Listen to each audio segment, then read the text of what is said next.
উপস্থিতি দর্শক আমন্ত্রণ জানাচ্ছি চ্যানেলের সংলাপ অনুষ্ঠানে। জুলাই সনদের বাস্তবায়ন এবং নির্বাচন পদ্ধতি নিয়ে রাজনৈতিক দলগুলোর মধ্যে চলমান মত ভিন্নতার মধ্যে সম্প্রতি উত্তপ্ত হয়ে উঠেছে দেশের রাজনৈতিক পরিস্থিতি। এমন পরিস্থিতিতে প্রধান উপদেষ্টা অধ্যাপক ডক্টর মোহাম্মদ ইউনূস তার সরকারি বাসভবনে অর্থাৎ যমুনায় রোববার বিএনপি, জামায়াত ও এনসিপি প্রতিনিধি দলের সঙ্গে আলাদা আলাদা বৈঠক করেছেন। সেখানে মূল আলোচনার বিষয় ছিল যেটা হচ্ছে সংস্কার প্রস্তাব তথা জুলাই সনদের বাস্তবায়ন এবং জাতীয় নির্বাচন। বৈঠকে যদিও নিজেদের আগের অবস্থানই তুলে ধরেছে বিএনপি, জামায়াত ও জাতীয় নাগরিক পার্টি এনসিপি, তবে প্রধান উপদেষ্টা স্পষ্ট বার্তা দিয়েছেন ফেব্রুয়ারির প্রথমার্ধেই নির্বাচন অনুষ্ঠিত হবে, নির্বাচন ছাড়া কোনো বিকল্প নেই। আর কেউ যদি নির্বাচন ছাড়া অন্য কোনো বিকল্প নিয়ে ভাবে সেটা হবে জাতির জন্য গভীর বিপজ্জনক। দর্শক, তাই আমরা আজকে আলোচনার বিষয় নির্ধারণ করেছি বাড়তে স্পষ্ট ফেব্রুয়ারিতেই ভোট। আলোচনা হবে সমসাময়িক বিষয় নিয়েও। আলোচনা করবার জন্য স্টুডিওতে উপস্থিত আছেন ABM মোশাররফ হোসেন, প্রশিক্ষণ বিষয়ক সম্পাদক বিএনপি। মোশাররফ ভাই, আপনাকে অসংখ্য ধন্যবাদ সময় দেওয়ার জন্য। আছেন সিনিয়র সাংবাদিক এবং সাংবাদিক নেতা আবুল কালাম। আবুল কালাম ভাই, আপনাকে অসংখ্য ধন্যবাদ আমাদেরকে সময় দেওয়ার জন্য। দর্শক, পুরো অনুষ্ঠান জুড়ে আপনাদের সাথে আছি আমি জয়নুল আবেদিন। বলছিলাম বাড়তে স্পষ্ট ফেব্রুয়ারিতে ভোট, এই বিষয় নিয়ে আমরা আলোচনা করব। আলোচনায় প্রথমে একটু যেতে চাই ABM মোশাররফ হোসেনের কাছে। ABM মোশাররফ হোসেন, কালকে যেই 3 দলের বৈঠক হলো, বৈঠক থেকেই বের হয়ে বিএনপির মহাসচিব মির্জা ফখরুল ইসলাম আলমগীর বলেছেন একটি শক্তি নির্বাচনকে বিলম্বিত করার চেষ্টা করছে, তবে নির্বাচন পেছানোর কোনো সুযোগ নেই। আগামী ফেব্রুয়ারিতেই ত্রয়োদশ জাতীয় সংসদ নির্বাচন হবে। আমার প্রশ্ন হলো, এই শক্তি কারা নির্বাচন বিলম্বিত করার যারা চেষ্টা করছেন? ধন্যবাদ আপনাকে, ধন্যবাদ আমার সহ-আলোচক আবুল কালাম আজাদ সহ দর্শক সবাইকে শুভেচ্ছা। আপনি দেখেন বাংলাদেশের যে অবস্থা, এই অবস্থা থেকে উত্তরণের জন্য নির্বাচনের কোনো বিকল্প নাই। দীর্ঘ 15 বছর আওয়ামী লীগের শাসন আমলে মানুষ ভোট দিতে পারে নাই, তার গণতান্ত্রিক রাইটটাকে তারা প্রয়োগ করতে পারে নাই। একদিকে সরকারি দলের অত্যাচার, নির্যাতন, শাসক আওয়ামী লীগ শাসন, অন্যদিকে তার অধিকার বঞ্চিত। এমনি একটি পরিস্থিতি থেকে মানুষ কিন্তু উত্তরণ চায়, মানুষ বাঁচতে চায়, যার জন্য একটি নির্বাচন কিন্তু খুবই প্রয়োজন। কারণ নির্বাচিত সরকার ছাড়া এই সংকট সমাধানের কোনো পথ নাই।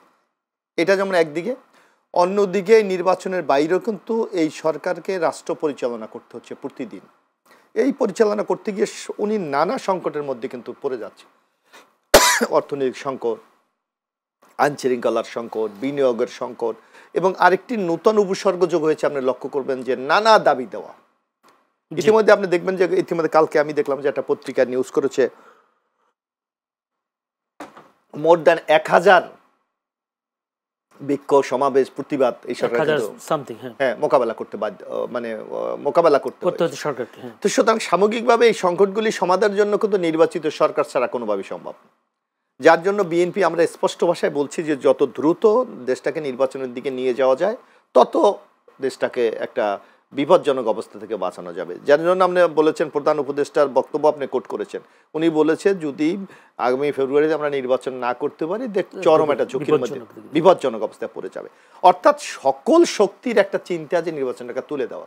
কিন্তু এর মধ্যে যে আমাদের মহাসচিব বলেছে কোন শক্তি, আপনি দেখেন কোন শক্তি সেটা দৃশ্যমান হতে পারে, অদৃশ্যমান হতে পারে।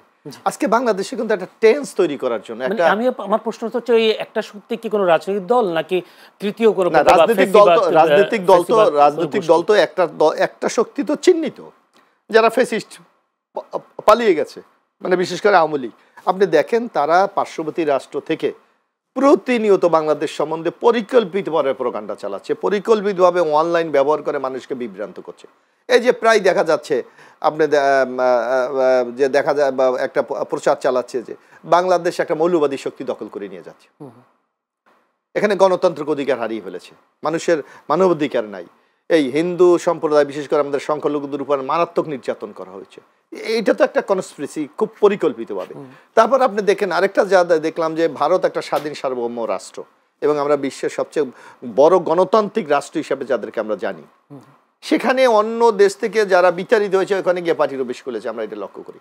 এইটাকে কি আপনি সুপরিকল্পিত কনস্পিরেসি বলবেন না? এক, পাশাপাশি দেশের মধ্যে যারা মনে করছে আগামীতে অবাধ সুস্থ নিরপেক্ষ নির্বাচন যদি হয় অনেকে কাঙ্ক্ষিত ফলাফল অর্জন করবে না, বরং এখন ডক্টর ইউনূসের ইন্টেরিয়াম গভর্নমেন্টে আছে, তাদের একটা সুবিধা তো আছেই, ইকুয়াল স্ট্যাটাস তারা এনজয় করে। যে যদি আগামীদের জনগণের মাধ্যমে নির্বাচিত কোনো সত্তার তৈরি হয়, তাইলে তো এখন অনেকে যেভাবে আপনার যাদের জনসমর্থন নাই অথবা যাদের আগামী নির্বাচনে জেতার সম্ভাবনা নাই, তারাও কিন্তু একটা চমৎকার ক্ষমতা এনজয় করছে। এইটা তো তাদের কাছ থেকে এটাই কিনা যে আগামীতে যারা নির্বাচনে বা জিতে ক্ষমতাসীন হবে তারা তাদের কারণে নিপীড়নের শিকার হবে, নির্যাতনের শিকার হবে, সেই ভয় থেকেও কোনো আবার না, এইটা সম্ভাবনা নাই কেন জানেন?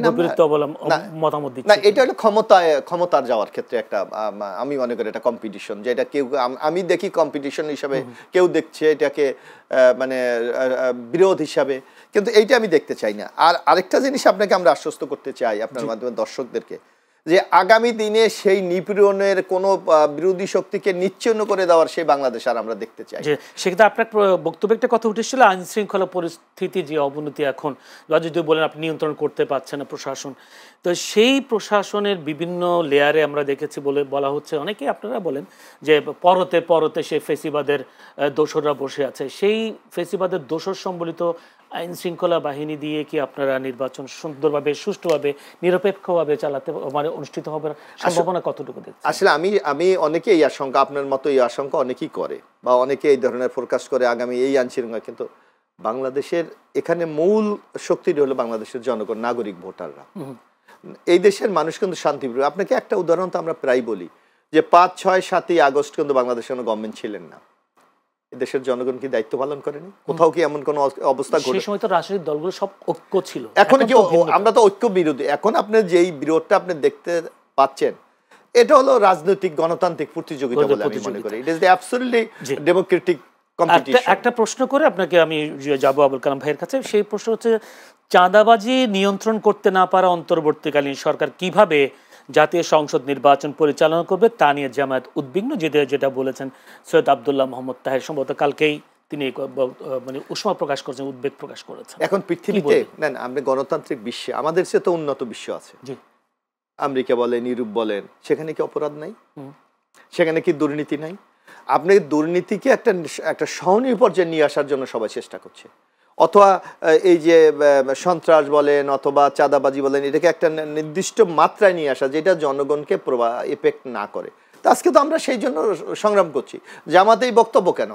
জামাত বরং এই অবস্থা থেকে উত্তরণের জন্য যৌথভাবে কাজ করা উচিত সরকারের সাথে, রাজনৈতিক দলগুলো, বা তাদের যদি কোনো সুনির্দিষ্ট কোনো পরিকল্পনা থাকে, তাদের সুনির্দিষ্ট কোনো মতামত থাকে, সেটা রাজনৈতিক দলগুলির সাথে শেয়ার করে এই অবস্থা উত্তরণের জন্য কাজ করতে পারে।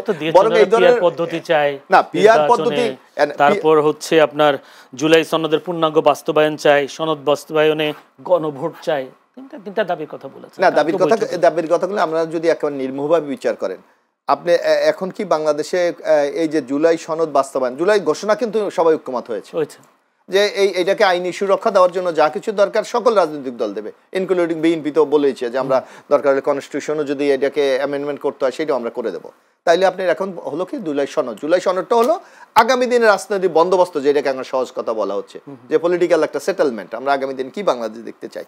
তো সেই বাংলাদেশটা দেখার ক্ষেত্রে তো আপনার এমন কিছু বিষয় আছে যেগুলো কনস্টিটিউশন অ্যামেন্ডমেন্ট করতে হবে। এখন তো আমার পার্লামেন্ট নাই, তাহলে আপনি কিভাবে করবেন? সেটা বলেছেন, জুলাই সনদ বাস্তবায়নের বৈধ বা সাংবিধানিক কোনো উপায় থাকলে সেটা বিএনপি মেনে নেবে, সেটাও বলে। হ্যাঁ, বিএনপি বলেছে না। তো এখন আপনার যেমন আপনি একটা জিনিস বলি যে আমরা আগামী দিনে কেয়ারটেকার গভর্নমেন্ট পরিবর্তন করব, এটা কনস্টিটিউশন এখন কি আছে, পঞ্চদশ সংশোধনীতে আছে যে দলীয় সরকারের অধীনে নির্বাচন হবে। তাহলে আপনি এইটাকে আমাকে অ্যামেন্ডমেন্ট করতে হবে। অ্যামেন্ডমেন্ট তো করার সুযোগ নাই, কারণ আমার পার্লামেন্ট নাই। সুতরাং আমার একমাত্র ওয়ে আছে আমাকে রাষ্ট্রপতির মাধ্যমে অর্ডিন্যান্স জারি করা, যে যেই ক্ষেত্রে অর্ডিন্যান্সের মাধ্যমে বাস্তবায়ন সম্ভব সেগুলি বাস্তবায়ন হবে, আর যেগুলি অর্ডিন্যান্সের মাধ্যমে বাস্তবায়ন সম্ভব না সেগুলি আগামী জাতীয় সংসদে যারা ক্ষমতা যাবে তারা কমিটমেন্ট করবে, তারা সেটা পাস করে দেবে। একটু যেতে চাই আবুল কালাম ভাইয়ের কাছে, সিনিয়র সাংবাদিক এবং সাংবাদিক নেতা। আবুল কালাম ভাইয়া দীর্ঘদিন ধরে সাংবাদিকতা করছেন। গতকালকে যে বৈঠক, 3 দলের বৈঠক, আমরা বেশ আশা করেছিলাম সেখান থেকে ভালো কিছু আমরা পাবো, যে যে মেসেজ দ্বারা বোঝা যাবে দেশ একটা সামনের দিকে এগোচ্ছে, সুন্দর একটা পরিস্থিতি আমরা দেখব। তিন দলের তিন মতামত আমরা দেখেছি, যেখানে বলা হচ্ছে যে জামায়াত তিনটা দাবি: সংসদ নির্বাচন আগে জুলাই সনদের পূর্ণাঙ্গ বাস্তবায়ন, সনদ বাস্তবায়নে গণভোট এবং পিআর পদ্ধতিতে নির্বাচন। এনসিপি বলেছে তারা চায় আগামী যে নির্বাচন হবে সেটা হবে গণপরিষদের নির্বাচন। বিএনপি অবশ্য তারা বলছেন যে সংসদের মাধ্যমে এইসব বাস্তবায়নের দিকে তারা করবেন। এই যে তিন রাজনৈতিক দলের ভিন্ন ভিন্ন বক্তব্য নির্বাচন আয়োজনের ক্ষেত্রে কি ধরনের প্রতিবন্ধকতা সৃষ্টি হতে পারে বলে মনে হয়, যদিও প্রধান উপদেষ্টা স্পষ্ট বার্তা দিয়েছেন ফেব্রুয়ারির মধ্যেই নির্বাচন হবে? আপনাকে ধন্যবাদ, মোশাররফ ভাইকে ধন্যবাদ। তো প্রথম কথা হচ্ছে যে মোশাররফ ভাইয়ের কথার সাথে আমি একমত যে দেশে একটা নির্বাচন খুব প্রয়োজন। আসলে দেশে যে আমরা এখন আপনার যে অস্থিরতা দেখছি, এক এক সময় এক এক ধরনের অস্থিরতা দেখছি, তো এতে হচ্ছে কি যে মানুষ কেন জানি সব সময় একটা আতঙ্কের মধ্যে আছে, কি হচ্ছে কি হচ্ছে কি হচ্ছে এরকমটা। কারণ 24-এর যে আন্দোলন, সেই আন্দোলনে হাসিনা পতনের পর মানুষের প্রত্যাশা অনেক বেশি ছিল, যে মানুষ ভাবছিল যে হয়তো দেশে নতুন কিছু একটা হবে, যেটা তারা প্রত্যাশা করেন, এতদিন তারা প্রত্যাশা করছিলেন। তো সে অনুযায়ী যেহেতু মানুষ তার প্রত্যাশা অনুযায়ী কোনো ফলাফল দেখছে না, সেক্ষেত্রে দেশে একটা আতঙ্ক কাজ করছে, একটা অনিশ্চয়তা কাজ করছে সবসময়। কিন্তু গতকালকে তারা যে সংলাপে যে কথাগুলো প্রধান উপদেষ্টার সাথে বলেছেন এবং তারা বের হয়ে ব্রিফ করেছেন, আমি ব্রিফগুলো শুনেছি। তাদের এইখানে যে প্রধান যে তিনটা দাবি, এই দাবির সাথে আসলে আমি ধরেন জামাতের যে দাবিটা পিআর, আমার কাছে কেন জানি মনে হচ্ছে যে পিআর সিস্টেমটা যদি আমরা এই মুহূর্তে যদি চালু করতে যাই, সেক্ষেত্রে আমার কেন মনে হচ্ছে কেন জানি যে আপনার প্রকৃত নেতৃত্ব যেটা যোগ্য ব্যক্তি, তাকে আপনার নেতৃত্বে আনাটা একটু ডিফিকাল্ট হতে পারে এটা। অর্থাৎ যোগ্য ব্যক্তিকে আপনি জনপ্রতিনিধি করে নিয়ে আসবেন, সেটা বাধাগ্রস্ত হতে পারে কোনোভাবে। এক। দুই হচ্ছে যে এইখানে জামাতের যে একটা বিষয় আছে যে জুলাই সনদটা, এইখানে আমি তাদের সাথে একমত। এই জায়গাটাতে কেন একমত এটা বলি আমি, আমার কেন জানি মনে হয় যে দেখেন, হাসিনার উৎখাতে তার যে ফ্যাসিজমের বিরুদ্ধে দেশের মানুষ যে রায় দিয়েছে, এটা তো একটা গণরায় হয়ে গেছে। তার বিরুদ্ধে তাকে পালিয়ে যেতে হয়েছে নিজেকে রক্ষার জন্য। তার মানে কি? তার মানে হচ্ছে যে তার এতদিনের যে শাসন, সেটা মানুষ কিন্তু সেই শাসনের পক্ষে ছিল না, মানুষ অতিষ্ঠ হয়ে গিয়েছিল, যার কারণে তাকে পালিয়ে যেতে হয়েছে। এবং মানুষ তার বিরুদ্ধে যে আন্দোলন করেছে, করে একটা বার্তা দিয়েছে যে আমরা আসলে এইরকম শাসন চাই না, আমরা দেশে একটা পরিবর্তন চাই। এখন পরিবর্তন যদি আপনি চান, তাহলে একটা বিষয় এখানে দেখতে হবে যে মানুষ কি চায়, এবং মানুষ কি চায় সেটা তো আসলে রাজনৈতিক ব্যক্তিরা কিন্তু সাধারণ মানুষের বক্তব্য দিলে হবে না। আমি কি চাই এটাকে আপনি বক্তব্য দেবেন, উনি কি চান এটাকে আমি বক্তব্য দিলে হবে। আমি আমার কথা বলতে পারি, আপনি আপনারটা বলতে পারেন, রাজনৈতিক দলগুলা তাদের কথা তারা বলতে পারেন, কিন্তু জনগণ যে রায় দিয়েছে এই যে আন্দোলন, এই আন্দোলনে রাজনৈতিক দল যেমন ছিলেন, সাধারণ মানুষ ছিলেন, রিক্সাওয়ালা পর্যন্ত আন্দোলনে ছিলেন, এটা আমরা সবাই দেখেছি। তো এজন্য আমার মনে হয় যে জুলাই যে সনদটা, এইটা যদি আপনার এখন যদি এটা সাংবিধানিকভাবে যদি স্বীকৃতি না দেয়া হয়, তাহলে আমার মনে হচ্ছে যে এইখানে মানুষের যে প্রত্যাশার মধ্যে মানুষ এখানে হতাশ হতে পারে, তাদের প্রত্যাশার জায়গা থেকে হতাশ হতে পারে। কিন্তু বিএনপি তো বলছে জুলাই সনদের বাস্তবায়নটা তারা নির্বাচিত হলে বা যারা নির্বাচিত হবে তারা নির্বাচন সরকার সংসদের মাধ্যমে করতে চায়। তো করতে চাইলে জামাত এখানে প্রতিবন্ধকতা সৃষ্টি করছে কেন, বা তার মতবিরোধ কেন? না, এখন হচ্ছে যে তারা করতে চান, সেটা হলো, বা করলেও সমস্যাটা কোথায়? এইখানে একটা বিষয় আছে। আপনি দেখবেন যে একটা তত্ত্বাবধায়ক সরকার এসে বিভিন্ন কার্যক্রম যেভাবে জোরালো একটা পদক্ষেপ নিতে পারে, অনেক সময় রাজনৈতিক সরকার আসলে সেটা সে অনেক সময় করতে পারে না, কারণ তার সামনে অনেক প্রতিবন্ধকতা, বিভিন্ন দিক থেকে বিভিন্ন চাপ আসে, সেটা তারা করতে পারেন না। এখন কথা হচ্ছে যে বিএনপি এসে করবে, তাহলে জামাত কেন এটা মেনে নিচ্ছে না? হ্যাঁ, বিএনপি এসে করতে পারে, কিন্তু বিএনপি এসে করার আগে বর্তমানে জামাতের যে দাবি, সেখানে আমার মনে হয় যে যতটুকু পারা যায়, অথবা এই পর্যন্ত আপনার রাজনৈতিক দলগুলোর সাথে আলোচনা করে যে বিষয়গুলোতে তারা সবাই একমত হয়েছেন, সেগুলোতে আগে স্বাক্ষর করেন। আপনারা সেগুলোতে আগে স্বাক্ষর করতে পারেন। যেগুলোতে একমত হতে পারেননি, সেগুলো আপনারা আলাদা করে রেখে দেন যে আমরা এই বিষয়ে একমত হতে পারি, এটা থাক। আমরা যে বিষয়ে সবাই একমত হয়ে গেছি সেগুলো বাস্তবায়ন করেন, স্বাক্ষর করেন। আর যেগুলো হয়নি সেগুলা নিয়ে যখন আপনারা আলোচনা চালিয়ে যাবেন, আমার মনে হয় যে এইটাও আটকাবেন, একটা পর্যায়ে হয়ে যাবে, এইটা হয়ে যাবে। সুতরাং কেমন করে হবে? এখানে তো অনেকগুলো নোট অফ ডিসেন্ট আছে, যেগুলো নির্বাচনের পরে বা সংসদে নোট অফ ডিসেন্টের আওতায় সে পাওয়ার দিয়ে হয়তো এটা বাতিলও তো করে দিতে পারে না। ধরেন এটা যদি বাতিলও যদি হয়, আমরা যদি কথা বলে যে সিদ্ধান্ত নিই যে এটা বাতিল করে দেন, সবার সিদ্ধান্তের আলোকে যদি সেটা বাতিল হয় অসুবিধা তো নাই। কিন্তু মূল জায়গাটা তো হচ্ছে যে আমরা সবাই একমত হতে পারছি না বলে আমরা সামনে অন্ধকার দেখছি, প্রতিবন্ধকতা দেখছি। তো আগামী নির্বাচনের পরে যে সবাই একমত হবে, একই কথা বলবে, কেমন নিশ্চয়তা? না, নির্বাচনের পরে সবাই একমত হবে এটা আমি কখনো বিশ্বাস করি না। এটা বিশ্বাস করার কারণও নাই। কারণ দেখেন, নির্বাচনের পরে যারাই ক্ষমতায় যাবেন তারা গিয়ে তাদের মতো করে সরকার চালাতে চাবেন। বিরোধী দলে যে থাকবে সে এইখানে তার মতো করে যেটা হবে না সেইখানে বিরোধিতা করবে। এইখানে প্রথমেই তো হচ্ছে আপনি বিরোধী দল, আমি সরকারে, এইখানেই তো প্রথমে বিরোধটা শুরু। সুতরাং এইখানে আপনি আমার কথা শুনবেন আর আমি আপনার কথা শুনবো, এটা আপনার প্রত্যাশা করেন কেন? হ্যাঁ, শুনবো। মানে জুলাই আগস্টের এত বড় গণঅভ্যুত্থানের পরও মানে একচ্ছত্র একক গণতন্ত্র, মানে এককভাবে দেশ চালানোর একটা সেই সাহস আবারও পাবে সেটা দেশে? আচ্ছা, আপনি বলেন দেশে গণতন্ত্র কবে ছিল? দেশে গণতন্ত্র ছিল না, কখনো আসবেও না। আপনি দেখেন যে এই যে হাসিনা, এই যে আমরা 16 বছর যে অবস্থায় গেল, বিশেষ করে ধরেন সংবাদপত্র, মানুষের কথা বলার স্বাধীনতা ছিল না, সংবাদপত্রের স্বাধীনতা ছিল না। এবং আমরা এখনো যারা বক্তব্য, রাজনৈতিক ব্যক্তি বলেন, তারা বক্তব্য বলেন যে এতদিন তো ফ্যাসিজমের সময় ছিল, সংবাদপত্রের স্বাধীনতা ছিল না। আপনি দেখেন এখন তারা কিন্তু সংবাদপত্রের স্বাধীনতার কথা বলছেন। আমি চ্যালেঞ্জ দিয়ে বলতে পারি, আগামীতে যারা ক্ষমতায় যাবেন দেখবেন তারাই আবার সংবাদপত্রকে নিয়ন্ত্রণ করার চেষ্টা করছে। তাদেরই মনে হবে এইটা কেন বলা হইলো, এইটা কেন বলা হইলো। আপনি দেখেন এখনো কিন্তু সংবাদপত্র সব বলতে পারছে, এটা আপনি বলতে পারবেন? আপনার এই কথা কি এইভাবে ধরে নেব, তাহলে আবার ফেসিবাদ সৃষ্টি হবে? ফেসিবাদ হবে কিনা সেটা আমি জানি না, কিন্তু একটা সংবাদ মাধ্যম মানুষের যে কথা বলার শতভাগ স্বাধীনতা আসবে না, এটা আমি দায়িত্ব নিয়ে বলতে পারি আপনার কাছে। সংবাদপত্রের যে শতভাগ স্বাধীনতা আসবে না, সেটা আমি দায়িত্ব নিয়ে বলতে পারি। আপনি বলেন এখনো কি সংবাদপত্রের স্বাধীনতা আছে?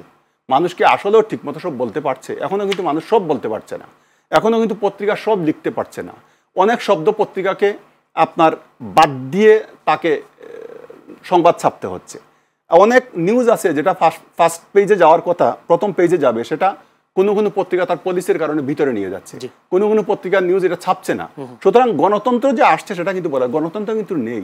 আমরা এইটা হতে পারে তখন কথা বলতে পারিনি, আর এখন কথা বলতে কিছুটা পারছি, তখন কি কুসুম কুসুম গণতন্ত্র হবে এরকম বলতে পারেন। সেটাই। ধন্যবাদ। আমি একটু যেতে চাই এবিএম মোশাররফ হোসেন। এবিএম মোশাররফ হোসেন, জামায়াতের আরেকটা বক্তব্য ছিল ওই দিনেই, সেটি তারা বলেছেন নির্বাচন অনুষ্ঠান, ফেব্রুয়ারিতে নির্বাচন অনুষ্ঠানে একমত হলেও দেশে একটি নীল নকশার নির্বাচনের দিকে যাচ্ছে কিনা এই প্রশ্ন তুলেছেন অধ্যক্ষ সৈয়দ আব্দুল্লাহ মোহাম্মদ তাহের, নায়েবে আমির। আসলে কি নীল নকশার দিকে, নির্বাচনের দিকে এগুচ্ছে? তার মাথায় বা তার চিন্তায় এই কথাটা কেন আসে না? এটা উনি নিজে বক্তব্য, উনি তো স্পষ্ট করা উচিত যে নীল নকশা নির্বাচনের ডিজাইনটা কি বা কি কি কারণে। মানে যেগুলো তো শুনতাম আওয়ামী লীগের আমলে নীল নকশা নির্বাচনে যাচ্ছে, আপনারা বলতেন, জামাত বলতো, আবার জামাত কেন আবার নতুন করে বলছে? এটা ডাক্তার আবু তাহের সাহেবের একজন রাজনৈতিক নেতা হিসাবে বা একটা দলের দায়িত্বশীল নেতা হিসেবে ওনার জাতির কাছে স্পষ্ট করা উচিত যে নীল নকশা বলতে উনি কি বোঝেন। আমরা নীল নকশা বলতে আগে বুঝেছি একটা ষড়যন্ত্র। তাহলে বাংলাদেশ কি এখন ষড়যন্ত্র বাংলাদেশে আছে? আমরা তো বিশ্বাস করি না। এই সরকার কিন্তু সবাইকে নিয়ে, যে একটা কথা কিন্তু সবাই বলে যে ডক্টর ইউনূসের ক্ষমতার মূল উৎস হলো রাজনৈতিক দলগুলির নিঃস্বার্থ সমর্থন। এই যে আপনার ডক্টর ইউনূস, আবু তাহের সাহেব যদি মনে করে কোনো নীল নকশা তাহলে উনি কেন কালকে প্রধান উপদেষ্টার কাছে গেলেন? উনি তো যে এই পার্টি আমি অংশ হব না, ওনার তো উচিত ছিল বর্জন করা বা সুস্পষ্ট জাতিকে বলা যে এই কারণে আমি মনে করি নীল নকশা নির্বাচন হচ্ছে, সেটা তো উনি বলছে না। অর্থাৎ এটা রাজনৈতিকভাবে একটা ন্যারেটিভ দাঁড় করাতে চাচ্ছে। মানে এটা হলো কিছু কিছু লোক আগেই বলে যে আমি তো আগেই এটা বলছিলাম বা এটা হবে। অর্থাৎ আগামী নির্বাচনে জামাত খুব একটা ভালো ফলাফল করার লক্ষণ আমরা দেখছি না, কারণ আমরা তো ভোটার অবজারভার, আমরা বুঝতে পারি। এবং কারণ তাদের দীর্ঘদিন তাদের নিবন্ধন ছিল না। তারপর বাংলাদেশ একটা দেখবেন উদার গণতান্ত্রিক রাষ্ট্র, এখানে কিন্তু একেবারে খুব কঠোরপন্থী ধর্মান্ধতার কোনো জায়গা এখানে নাই। জামাতের রাজনীতির মধ্যে তো সেটা কিছুটা আছে। দেখেন সেইটা বাংলাদেশের মানুষ তো এই ধরনের রাজনীতিকে খুব একটা গ্রহণ করে না। হ্যাঁ, জানি না এই আওয়ামী লীগের ফেসিস্টের পর 16 বছর পর মানুষের মনোজগতে কোনো পরিবর্তন হওয়ার কিছু না, সেটা আগামী দিনে ভোটের মাধ্যমে নির্বাচিত হবে। কিন্তু এই কট্টরপন্থী রাজনৈতিক দলকে সবাই কিন্তু ব্যবহার করেছে, যেমন বিএনপি করেছে, আওয়ামী লীগ করেছে। আপনি কি বলেন এর ব্যবহার করে না, ওনারা নিজেদের স্বার্থে ব্যবহার করেছে? যেমন এক সময় আমি বলি, আমরা যদি এই প্রশ্ন করি যে জামাতকে অনেকে ধরেন স্বাধীনতা বিরোধী শক্তি বলা হয়, ওনাদের মনের মধ্যে হয়তো এই ধরনের একটা বাসনা থাকতে পারে যে যারা আমাকে স্বাধীনতা বিরোধী বলে তাদের কাছে গিয়ে আমি একটা পরিশুদ্ধ হয়ে আসি, এটা তো হতে পারে। যার জন্য কখনো বিএনপি, কখনো আওয়ামী লীগ, কখনো আপনি দেখবেন এই জামাত, তার মানে সেই সুযোগ দিয়েছে বিএনপি আওয়ামী লীগ। এখন হলো আপনার ইলেকটোরিয়াল সিস্টেমে মানে নির্বাচনী ব্যবস্থায় অনেক সময়কে নির্বাচনে জেতার জন্য কিন্তু রাজনৈতিক দল কিন্তু নানা কৌশল করে। সেটাকে আপনি বললেন নির্বাচনী কৌশল, কিন্তু সেটা কিন্তু আইডিওলজিক্যাল কৌশল না।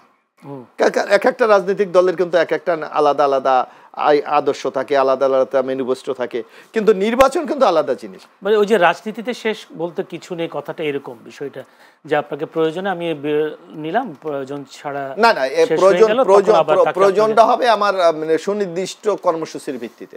আমি কিন্তু যে কোনো, এখন মানে বাংলাদেশ জাতীয়তাবাদী দল, আমি শুনতে, আমরা বহুদলীয় গণতন্ত্রে বিশ্বাস করি। এখন কেউ যদি বলে আগামী দিনে আমরা একটা একদলীয় শাসন কায়েম করবো, বিএনপি কি সেখানে যাবে? না, যাওয়া উচিত তো না, যাবে না, কারণ তারা আদর্শগত কারণে যাবে না। অথবা বিএনপি মনে করবে যে আমি বাংলাদেশি জাতীয়তাবাদে বিশ্বাস করি। কেউ যদি বলবে না আমরা বাঙালি জাতীয়তাবাদে বিশ্বাস, আপনি আসেন আমার সাথে, বিএনপি যাবে? নো, বিএনপি যাবে না। অর্থাৎ আপনাকে আইডিওলজির ক্ষেত্রে যদি আপনি স্থির না থাকতে পারেন, আপনি যদি কমিটমেন্ট না রাখতে পারেন, তাহলে আপনি কিসের রাজনৈতিক দল? আপনি যে কথা বলছেন জামাতকে সবাই ব্যবহার, নো, জামাতও তো ব্যবহৃত হয়েছে। তার রাজনৈতিক সেই ধরনের ভীষণ উদ্দেশ্য, কমিটমেন্ট কি তার নাই? জামাতকে দলে ফেরার সময় স্ট্যান্ড কি ছিল বিএনপির? না, বিএনপি কি বলেছে? বিএনপি বলেছে আমার নির্বাচনী জোট, ইলেকশনে জেতার জন্য। কিন্তু বিএনপি বলেছে আমি আমার আইডিওলজি চেঞ্জ করে ফেলবো। বিএনপি কি বলেছে আমার কর্মসূচি থেকে আমি সরে যাব? নো, ইট ওয়াজ অ্যাবসলিউটলি নির্বাচনী একটা ঐক্য ছিল। ধন্যবাদ। আমরা আসবো নতুন কোনো প্রশ্ন নিয়ে। দর্শক, ছোট্ট একটা বিরতিতে যাচ্ছি, আমাদের সঙ্গে থাকবেন।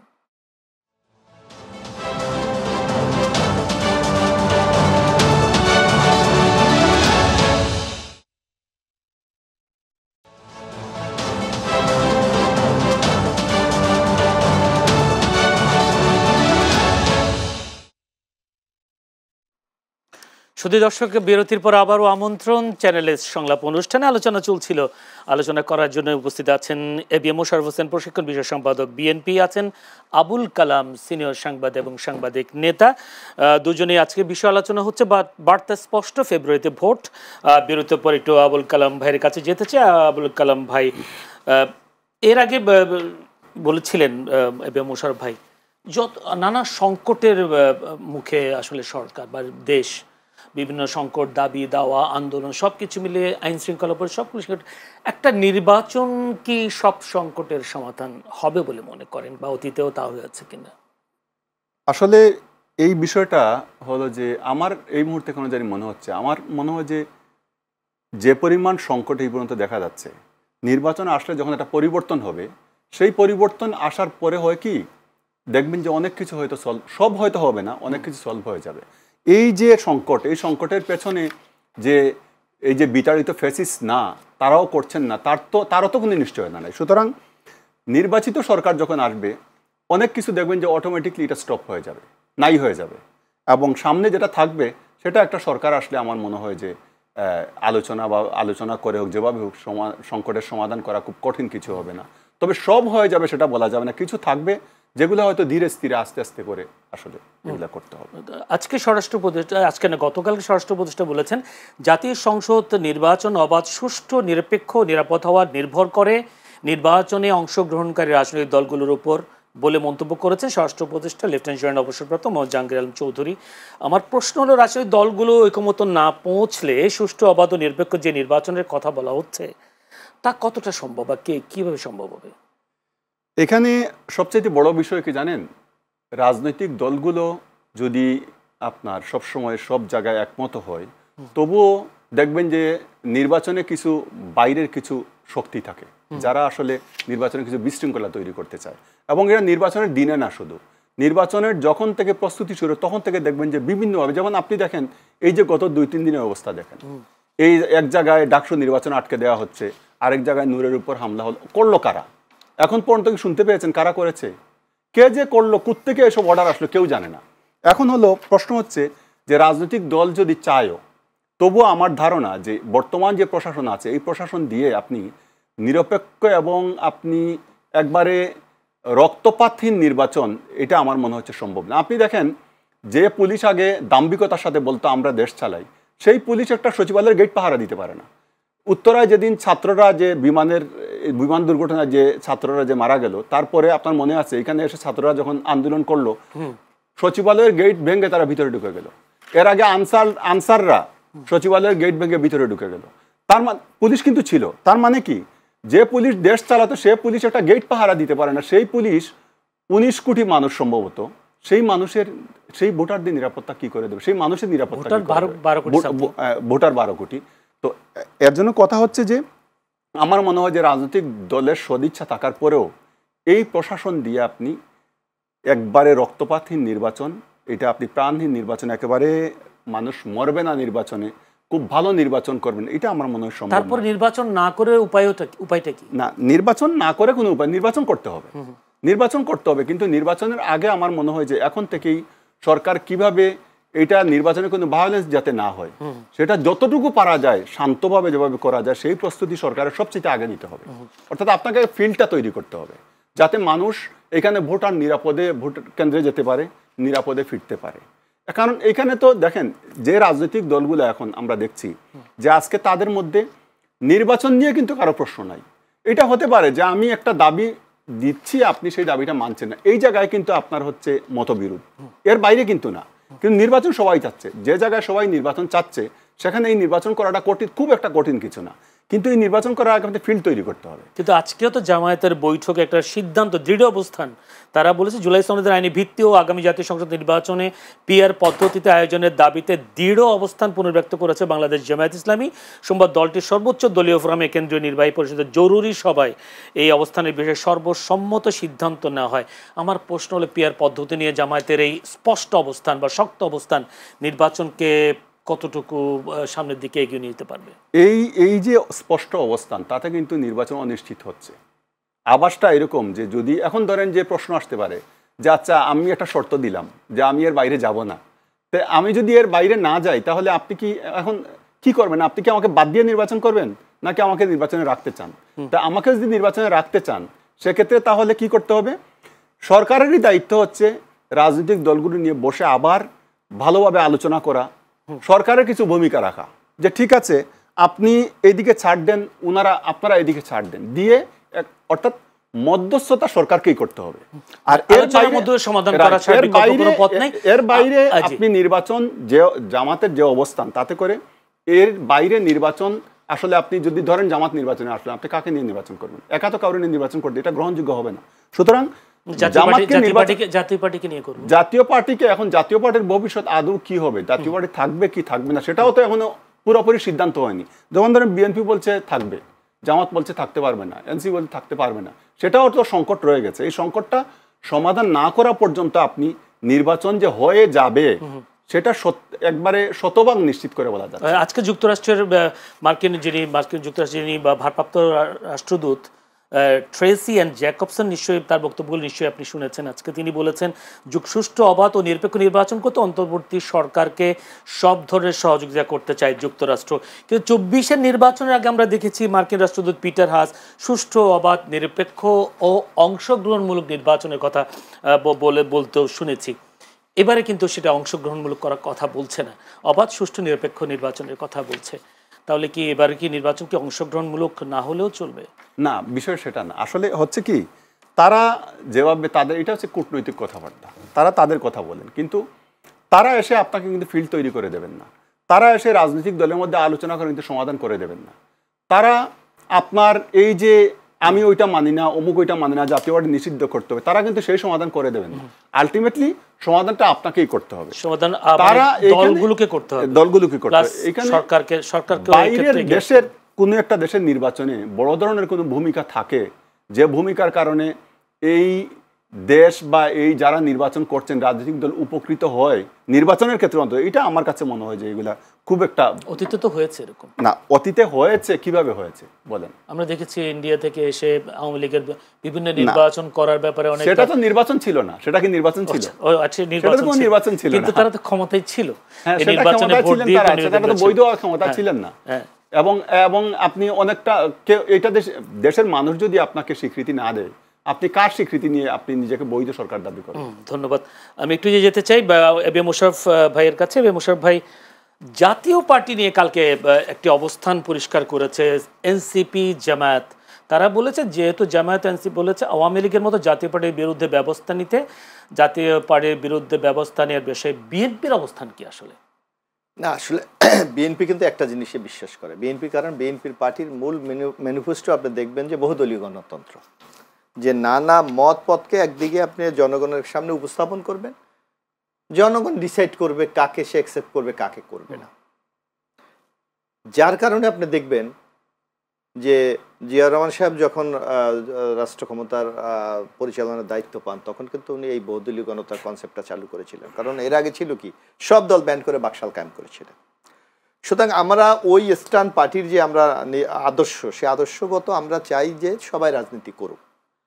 হ্যাঁ, কেউ যদি কোনো অপরাধ করে থাকে তার বিরুদ্ধে সুনির্দিষ্ট অভিযোগ উত্থাপন করে তাকে বিচারের আইনে তার শাস্তি নিশ্চিত করা।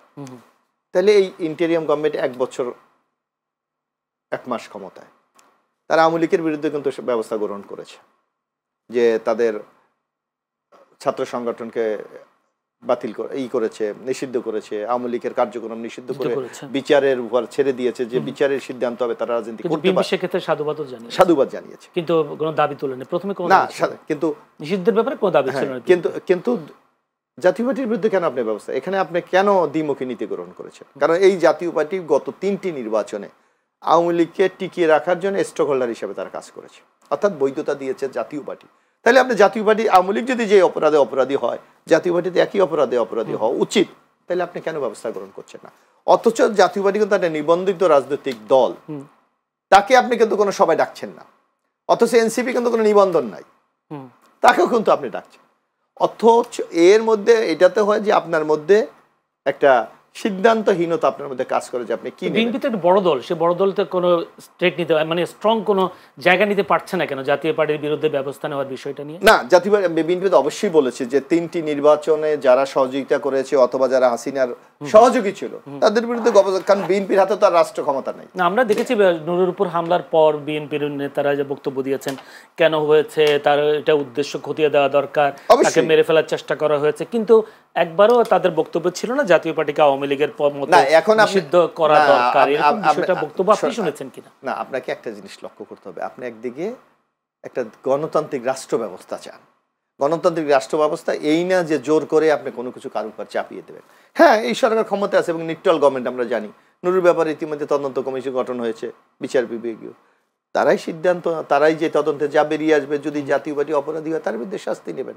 কিন্তু কোনো পক্ষ যেন বলতে না পারে যে আমার উপর একটা অবিচার করা। এটা জামায়াত বিএনপি, জামায়াত এনসিপি তাদের দাবি, আপনারা যদি একটা জোর দাবি জানান, দাবিটা কি জোরালো হয় না? এখানে একটা জিনিস আপনি লক্ষ্য, জামাত বিএনপির আলাদা, জামাত এনসিপির একটা আলাদা ইন্টারেস্ট আছে।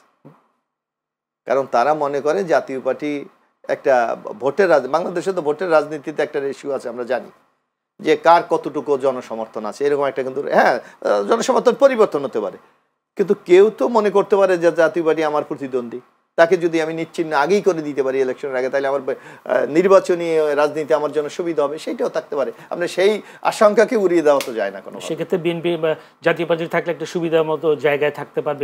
বিএনপি এখানে, বিএনপি কিন্তু শুরু থেকে বলেছে সব কিছু আমরা গণতান্ত্রিকভাবে সিদ্ধান্ত আমরা নিতে চাই। বিএনপি এখন পর্যন্ত কোনো বিষয়ে চাপিয়ে দিয়েছে বা যেই দাবি মানতে হবে এমন কোনো একটা বিষয় আপনি দেখাতে পারবেন? বিএনপি সবসময় বলেছে সর্বসম্মতি কোনো যেটা সিদ্ধান্ত হবে সেইটাই বিএনপির দাবি।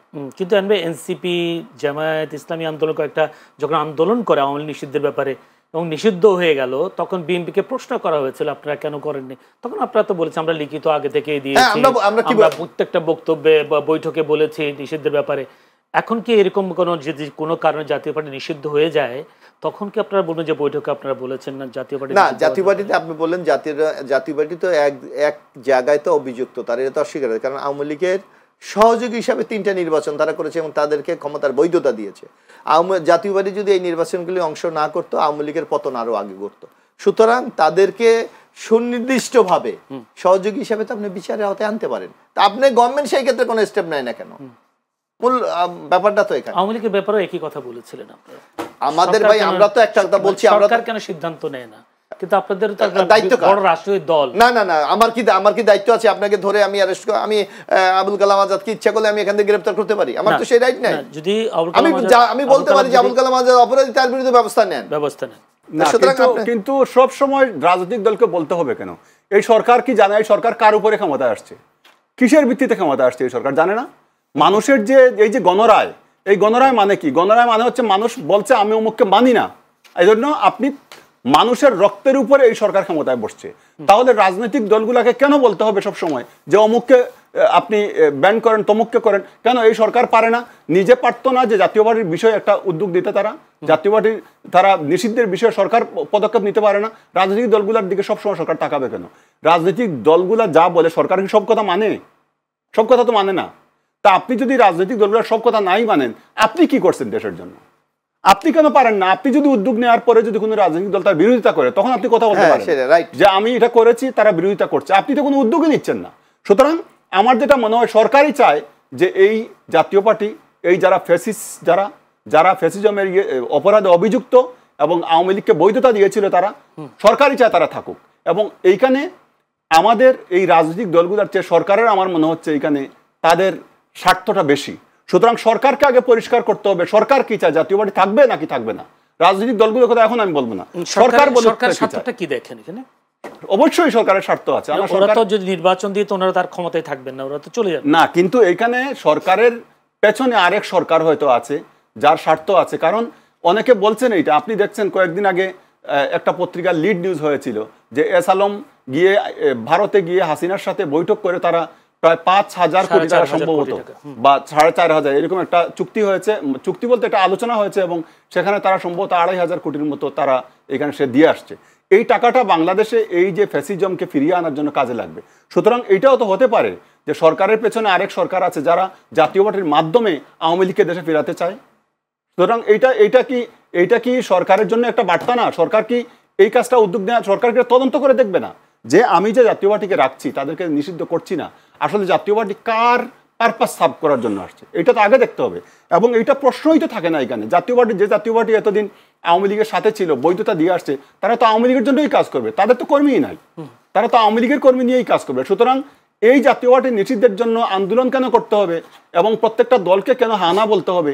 সরকার কি করলো? আগে সরকারের অবস্থান পরিষ্কার করা। আপনার কি মনে আছে নাকি আবুল কালাম ভাই, যদি বলি প্রথম বৈঠক যখন প্রধান উপদেষ্টার সাথে হয় তখন জাতীয় পার্টির সাথেও বৈঠক করেছিল, যখন রাজনৈতিক দলগুলো প্রতিবাদ জানিয়েছিল যে জাতীয় পার্টির সাথে আমরা বসবো না, এরপরে জাতীয় পার্টিকে আর ডাকা হয়নি।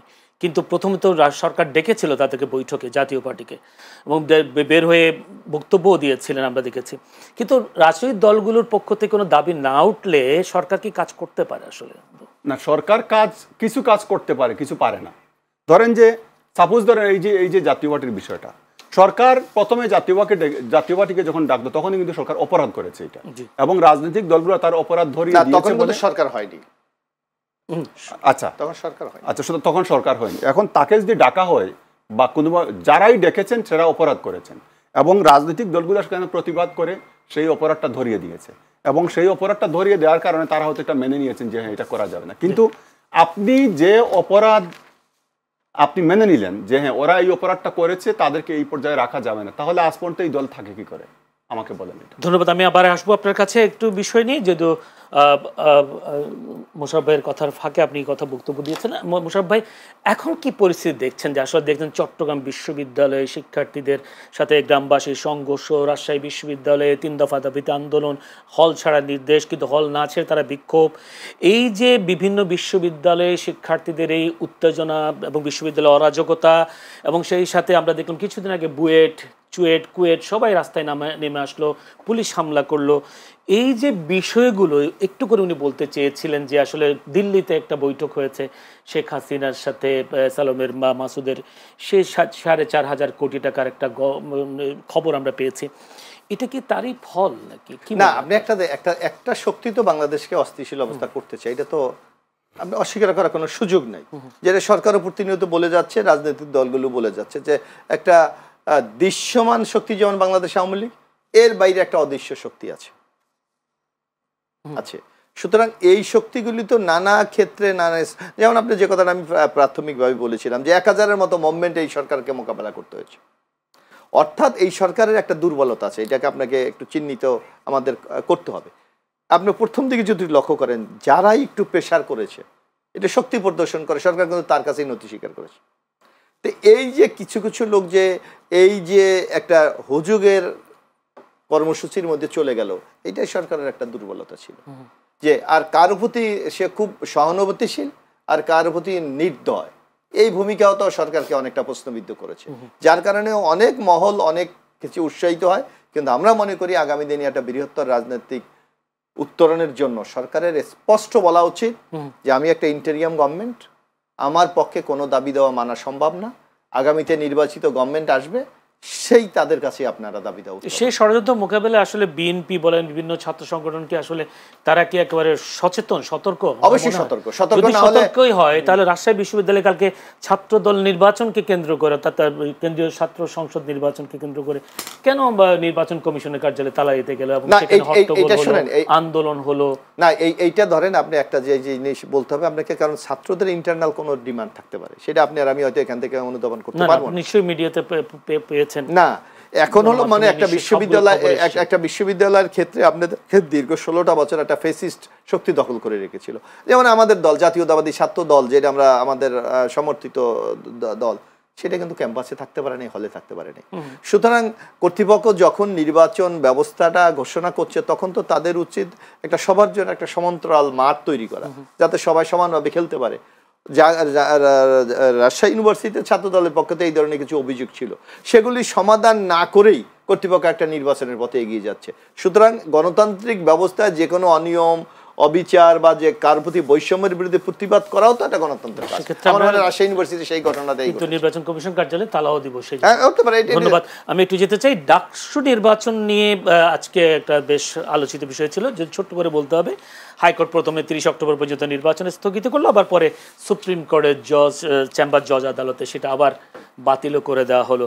এখন যদি হতো, স্থগিত হতো, এখন যে পরিস্থিতির কথা বলছিলাম, চট্টগ্রাম বিশ্ববিদ্যালয়, কৃষি বিশ্ববিদ্যালয়, রাজশাহী বিশ্ববিদ্যালয়, বুয়েট, চুয়েট, কুয়েট, বিভিন্ন যে আন্দোলন, এই আন্দোলনটাকে আরো গতি বাড়তো কিনা, কি মনে হয়? না, যদি নির্বাচন স্থগিত হতো, শুধু গতি বাড়তো না, এটা কিন্তু দেশে একটা অস্থিরতা তৈরি হতো বড় আকারে। আপনি দেখেন ঢাকা বিশ্ববিদ্যালয়ের যখন যে আন্দোলন শুরু হয়েছে, সেই আন্দোলন কিন্তু সাকসেস হয়েছে, এবং ঢাকা বিশ্ববিদ্যালয়ের যদি এই ইস্যুতে যদি অস্থির হতো, তাহলে আপনি বুঝতে পারছেন যে পুরো দেশে কিন্তু এটা ছড়াতো, এবং এইটার সাথে কিন্তু এইটা ছড়ানোর কারণে এমনও হতো, হয়তো এমনও হতে পারতো যে আগামী নির্বাচনটাও কিন্তু একটা অনিশ্চিত হয়ে যায়। সব অবস্থা, সেই একটা বিপদের থেকে আমাদেরকে রক্ষা করেছে সুপ্রিম কোর্টের চেম্বার জজ আদালত।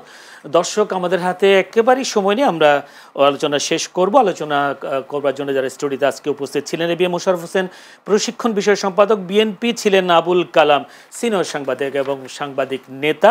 দুজনকে অসংখ্য ধন্যবাদ আজকে আমাদের আলোচনায় যুক্ত হবার জন্য। সেই সাথে দর্শক, আপনারাও আমাদের আজকের এই অনুষ্ঠান ধৈর্য ধরে দেখবার জন্য আপনাদেরও প্রাণ ঢালা অভিনন্দন, শুভেচ্ছা জানিয়ে আজকের মতো এখানে শেষ করছি চ্যানেল এস সংলাপ অনুষ্ঠান।